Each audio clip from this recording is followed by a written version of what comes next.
Yes, now I see you hear me. So it was important topic we were taking. We were taking about what exactly is practice.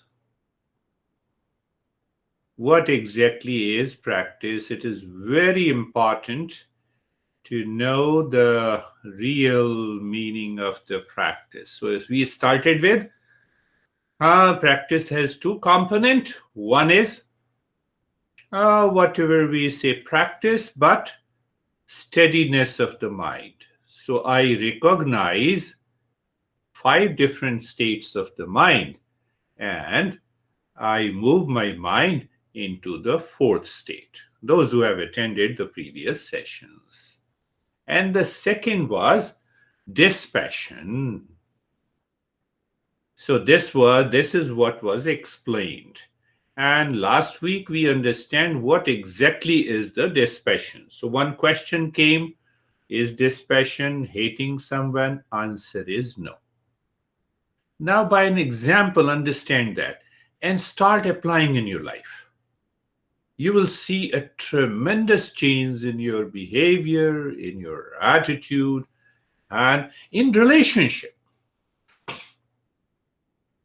Now see a child found a necklace of his mom and starts playing with it. So for a child, the necklace is a utility to play with it. What about the mother? Mother feels necklace is very important and costly. But so utility of of necklace for child and mother are different. Clear? What about the jewelry expert? He is not interested in playing. He is not interested in putting the necklace into his neck. He says this necklace cost $10,000. Finished. Is he attached to the necklace? No. Does he want to play with the necklace? No. Child plays with the necklace and after that he leaves. Same thing with the mother. If she has to go to the party, he wears the necklace, brings it out, takes it out and keeps in the safe box. Ignorant and non-meditator knows necklace with object and attached to it. Non-meditator. What about the non-meditator? Becomes the doer, enjoyer, gets attached. And the seeker begins knowing the necklace as it is, neither attached nor detached. That leads to dispassion. That is what is the meaning of dispassion. And in meditation realizes the world as it is. The world outside is a play and fun. Take the world lightly. Someone says you something, someone even says you are good or bad. You take it as a grain of salt. Why? There is a second element in dispassion, that in dispassion, like the jewelry expert who knows the necklace and the cost of it, and he is neither attached nor detached. So when you are neither attached nor detached, you live into the state of dispassion. Now think for a while. You are neither attached nor detached, and you are ready for meditation. Will your mind be distracted? Your mind will not be distracted. So next week we will go little deeply into this practice of dispassion from Gita. As we have started our journey, that this series will be from the teachings of Patanjali Yoga Sutra and also from Gita. senses and the mind declare that world is real. Am I right? Meditator knows this world is nothing but the blueness of a sky. The sky is real. See another understanding of dispassion. Are you getting it? The blueness of the sky is a delusion. The sky is real. The existence of sky only makes the blueness of a sky. Similarly, in dispassion, the seeker knows the true self. The real nature alone is real.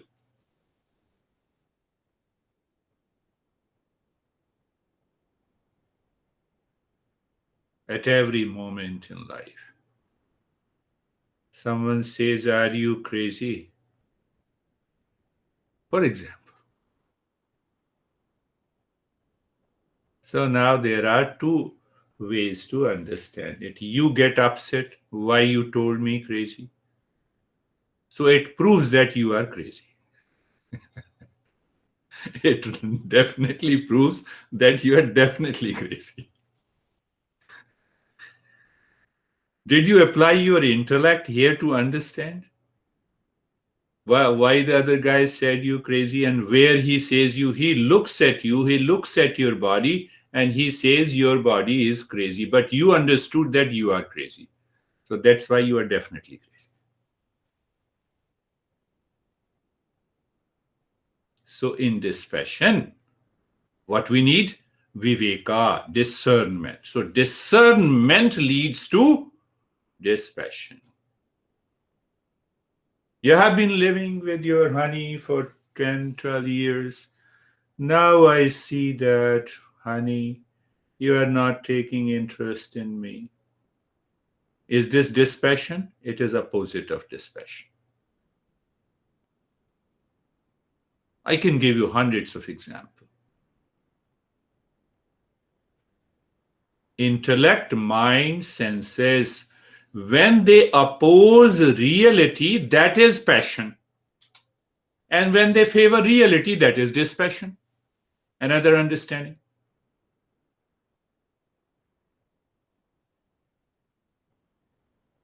Are you getting it?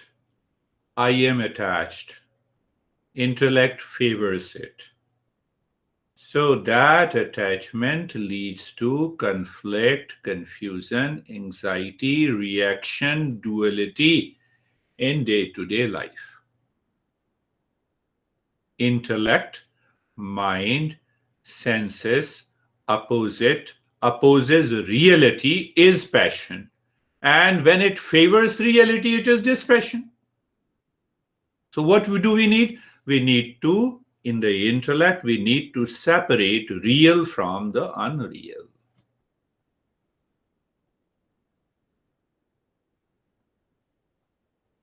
Now take the same example. You are crazy. Maybe the guy is upset, having some issues. That is why he perceived me wrongly. So if his perception is wrong, why should I be wrong? And that does not create a negative thought pattern in you. You can say that I'm crazy, you look at this beard. Another way to perceive. Very subtle. So Krishna explains it beautifully, that I'm going to take up next week, but we are now what he says, what the master is saying. You, when you live at the highest state of dispassion, and that dispassion takes place in the intellect, it guides the mind, remain empty, and the sense organ is neither attached nor detached, then what is that state? That state is mindfulness state. You are already living in meditation.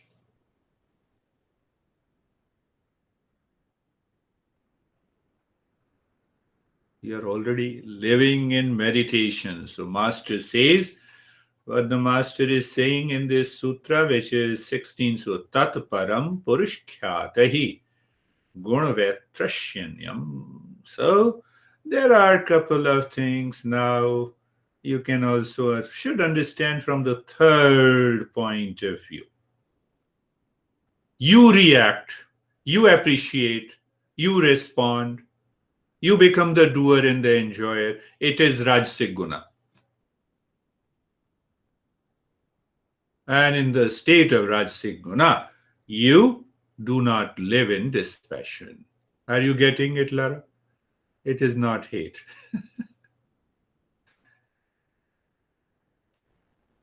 Now, Tamasic Guna, you become, the mind gets obsessed and extremely attached.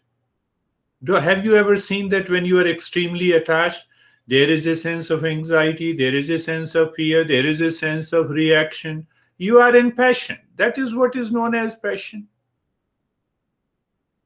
So any person living in these two gunas cannot achieve this passion. What is Sattvic Guna? Knowledge. What is knowledge? Knowledge of reality. What exactly is real and what is unreal. So if I live into that state of awareness of reality, I enter into the state of dispassion. When I enter into the state of dispassion, meditation state is already there with me. I live into the state of meditation, and that meditation reveals inner peace and happiness, love and wisdom.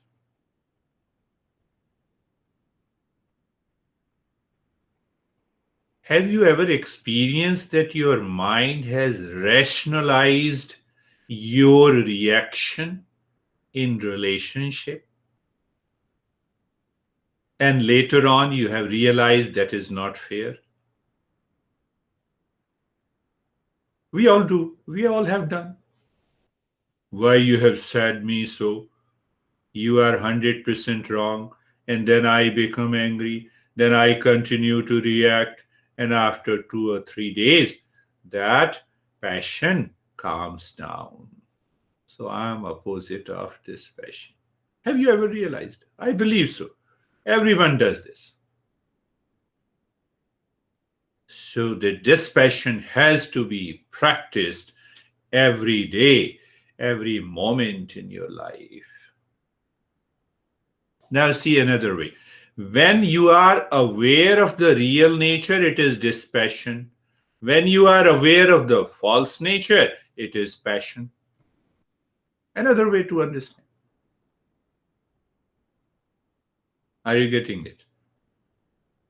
Picking up. I am aware. That awareness is knowledge. That knowledge leads me to experience. Now I'm aware that you are crazy. So first craziness is in my mind. That will continue to react and create conflict. Those conflicts create a thought pattern. That thought pattern is nothing but the wandering mind. The wandering mind cannot succeed in meditation. So dispassion is at the root. Are you getting it? Are you getting it? So if someone reacts, hold on your mind. Ask the intellect, is it worth reacting?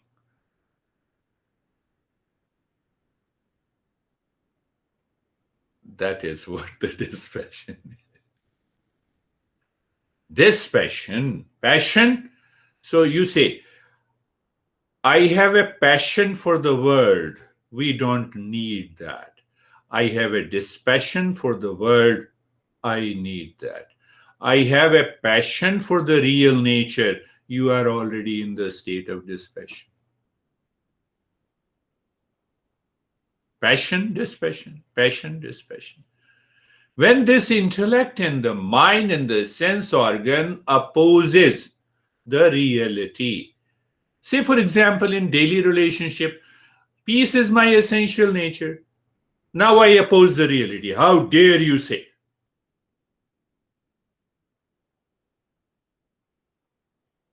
Do you see? Patanjali is asking us not to meditate once a week only for an hour. Take this meditation in everyday life. We want a transformation in our life. We want an awakening. We have not set our goal less than awakening. That is why the dispassion world is there. Next week, you'll be blown away when we talk about dispassion. Krishna deals with this subject totally in a different way. So now understand the 3 point, and then we will go for practice of meditation. The lowest level of dispassion. Lowest level.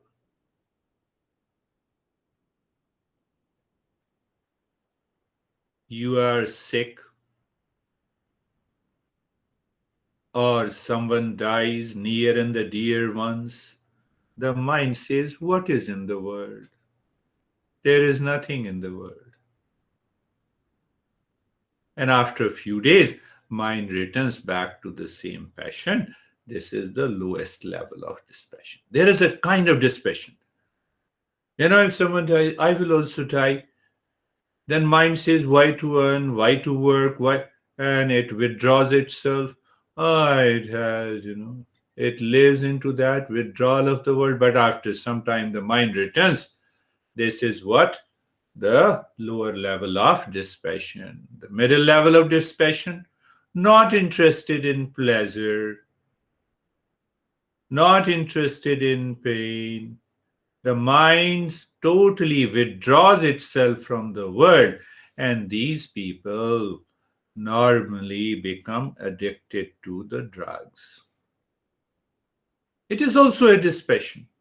You see that, I know I don't want anything. I want to live into that state, taking one dose, second dose, third dose, and become addicted. Highest level of dispassion is what we explain. I am neither interested in pain nor interested in pleasure. I am not interested in playing with the necklace like a child, and I am not very much attached to the necklace, putting on the I want to know the price. Price means the reality check. So when there is a reality check, I am already there, the state of dispassion. Dispassion is a state of mind. Now think in this week, think how important the dispassion is in our daily life.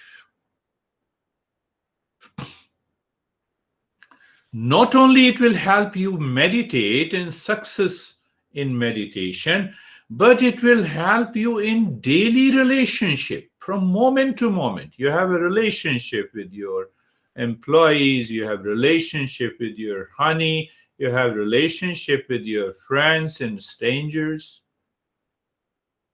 Even sometimes people abuse me, still they have relationship for the last 10, 15, 20 years.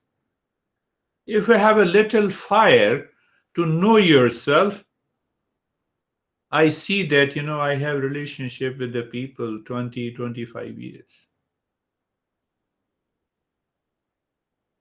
Dispassion starts your intellect that everyone is me, everyone is like me. That is the result. The dispassion in the intellect goes to the mind, and the mind believes, mind says, there is no need of attachment and detachment. Let me work with anyone and everyone with a clarity, with conviction. Dispassion also helps you not to become totally selfish in nature, so that all the pleasure should come to me. But when you live into that state of dispassion, you see whatever I have, can I share it? whether it is knowledge, whether it is wealth, whether it is anything. It changes the entire perception of the mind.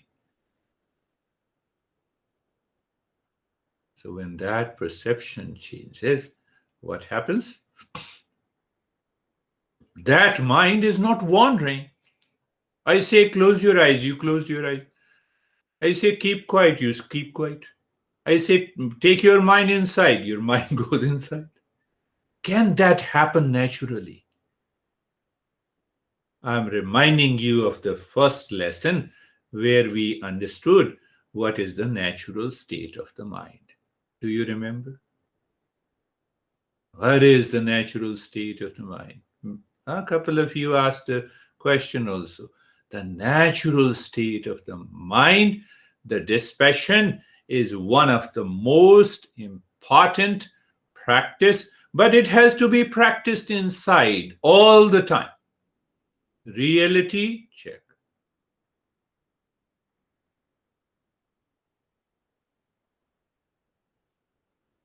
Close your eyes. Let us start our journey of meditation. And then we will do the